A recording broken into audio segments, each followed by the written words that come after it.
வெண்ணிலா வந்து நம்ம காவேரியை பார்க்க வராங்க. கூடவே வந்து வெண்ணா கூட ராகினியும் வராங்க. அத பார்த்துட்டு வந்து அதிர்ச்சி அடைகிறாங்க காவேரி. நீங்களா வெண்ணிலா?" அப்படின்னு சொன்னா, "ஆமா. என்ன உங்களுக்கு தெரியுமா? என்னங்க இப்படி பேசிட்டீங்க? நான் தானே உங்கள வீட்டுக்கு கூட்டின்னு வந்தேன்." போதும் போதும். எனக்கு எல்லாம் தெரியும்." அப்படின்றாங்க வெண்ணிலா. வெண்ணிலா ஒரு மாதிரி மோசமா பேசுறத பார்த்துட்டு காவேரி யோசிக்கிறாங்க. உடனே ராகினி பக்கத்துல இருக்க பார்த்துட்டு, "ஓ! ராகினி உன்னோட வேலை தானா? அதான் வெண்ணிலா இப்படி பேசுறாங்களா?" அப்படின்றாங்க. "நான் எதுவும் சொல்லலப்பா. வெண்ணிலா தான் உன்ன பார்க்கணும்னாங்க. அதனால தான் கூட்டிட்டு வந்தேன். மற்றபடிலாம் எனக்கும் இதுக்கும் சம்மந்தம் எதுவும் கிடையாது." அப்படின்றாங்க. அது கேட்டுட்டு நம்பிட்டேன் அப்படின்னாங்க. "உங்களுக்கு அவங்கக்கிட்ட என்ன பேச்சு? என்கிட்ட பேசுங்க." அப்படின்றாங்க வெண்ணிலா. "இப்போ என்னங்க வேணும் உங்களுக்கு?" அப்படின்னோடனே, "நீங்கள் ஏன் விஜய் விட்டு போகணும். எனக்கு அதான் முக்கியம்." அப்படின்னோடனே, "என்னங்க நீங்கள் சொல்கிறீங்க? ஏன் விஜயா?" "அதை நான் சொல்லணுங்க.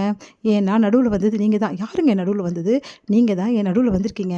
நானும் விஜயும் இப்படிலாம் லவ் பண்ணணும்னு உங்களுக்கு தெரியுமா? அப்படி லவ் பண்ணியிருக்கோம். அப்படிப்பட்ட விஜய் இன்னைக்கு நான் வேணாம், எனக்கு என் பொண்டாட்டி தான் முக்கியம்னு சொல்லிட்டு என் காவேரி தான் முக்கியம்னு சொல்கிறாரு. அதுக்கு யார் காரணம்? நீங்கள் தானே காரணம்." அப்படின்னோடனே சந்தோஷம் தாங்க முடியல நம்ம காவேரிக்கு. அவ்வளோ சந்தோஷப்படுறாங்க மனசில். "நீங்கள் என்ன சொல்கிறீங்க?" அப்படின்னோடனே, நான் என்ன சொல்கிறது? விஜய் வந்து அப்படிலாம் சொல்கிறதுக்கு யார் காரணம்? நீங்கள் தானே காரணம். நீங்கள் என்ன பண்ணீங்க விஜய? அதனால தான் அப்படி சொல்லிட்டு இருக்காரு. ஆனால் ஒரு விஷயம் சொல்கிறேன். என் விஜய் எனக்கு கொடுத்துருங்க. என்னால் என் விஜய் இல்லாமல் இருக்க முடியாது." அப்படின்னோடனே அதிர்ச்சி அடைகிறாங்க. "நான் சொல்கிறது கொஞ்சம் கேளுங்கன்னோடனே, நீங்கள் சொல்கிறத எதையும் கேட்கறதுக்கு நான் நான் ரெடியாக இல்லைங்க. எனக்கு நல்லாவே தெரியும் விஜய் மனசில் நான் தான் இருக்கேன். ஆனால் விஜய் வந்து அதை மறைக்கிறாரு.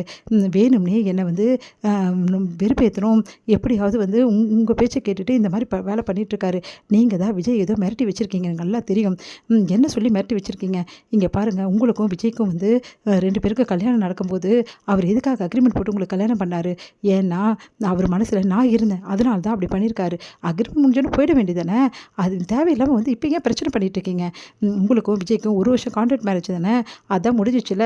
இதுக்கப்புறம் எதுக்கு விஜயை தொல்லை பண்ணுறீங்க? இங்கே பாருங்கள், நீங்கள் தெரியாமல் பேசிகிட்டு இருக்கீங்க. நான் எல்லாம் தெரிஞ்சு தாங்க வந்திருக்கேன். எனக்கு எல்லாமே தெரியும். நீங்கள் அக்ரிமெண்ட் மேரேஜ் பண்ணதும் தெரியும்.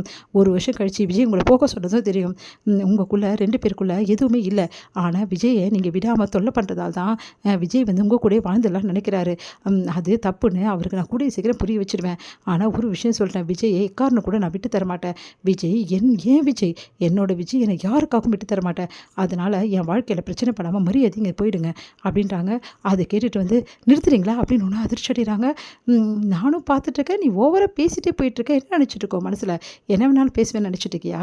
போனா போது, பழைய ஞாபகம்லாம் இல்லையே, பாவமாச்சே அப்படின்னு சொல்லிட்டு பாவம் புண்ணியம் பார்த்து எடுத்து வந்து உள்ளே வச்சா நீங்கள் இஷ்டத்துக்கு பேசுவியா? போன போதுன்னு விட்டதுக்கு இவ்வளோ பேசிகிட்டு இருக்க. இங்கே பார், உனக்கு நான் சொல்கிறேன், என் விஜய் என் புருஷன். இந்த தாலிக்கு சொந்தக்காரன் விஜய் தான். இந்த தாலி என் கழுத்தை கட்டினது விஜய் தான். எனக்கும் விஜய்க்கும் 1000 பிரச்சனை இருக்கும். எங்களுக்குள்ளே எவ்வளோ வேணாலும் சண்டை போட்டுப்போ, சேர்ந்துப்போ. அது எங்களோட சம்மந்தப்பட்டது. அதில் தலையிட உங்களுக்கு எந்த அருகதையும் கிடையாது. முக்கியமான விஷயம், நீ யார் என் விஷயம் தலையிட? முதல்ல இங்கே பார், நீ வந்து விஜயும் நீங்களும் லவ் பண்ணியிருக்கலாம். ஒரு காலத்தில் 2 பேரும் விரும்பியிருக்கலாம். ஆனால் விஜய் மனசில் இப்போ நான் தான் இருக்கேன். உங்ககிட்டே டைரெக்டாக சொல்லிட்டார்ல விஜய், நான் தான் இருக்கேன்னு சொல்லிட்டு. அவர் பொண்டாட்டி நான் தான்.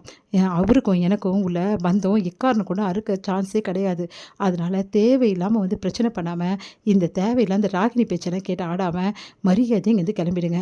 இந்த ராகினி சும்மா வேணும்னே உங்களை வெறுப்பேற்றி உங்களை தேவையில்லாமல் பிரச்சனையில் மாட்டி விடுறா. அவளுக்கு நல்லாவே தெரியும் நானும் விஜயும் வந்து எப்படி விரும்புகிறோம்னு சொல்லிட்டு. தேவையில்லாமல் நீங்கள உங்களை வந்து குழப்பி விட்டுருக்கா. நீங்கள் இவ பேச்செல்லாம் கேட்டு ஆடினீங்கன்னா அப்புறம் உங்கள் வாழ்க்கையை நீங்கள் தான் வந்து கெடுத்துக்கணும். புரியுதா? அப்படின்னோடனே, "இங்கே பாரு காவேரி, நான் ஒன்றும் இதில் தலையிடல. எனக்கு நல்லாவே தெரியும். நீயும் அப்பாவும் சேர்ந்தானே இந்த வெண்ணிலாவை ஏற்றி விட்டுருக்கீங்க. எனக்கு தெரியாதுன்னு நினச்சிருக்கியா? இவங்க பேச்சு கேட்டு அழிஞ்சு போகாமல் ஒழுங்காக போங்க." அப்படின்னு சொல்லிட்டு போகிறாங்க.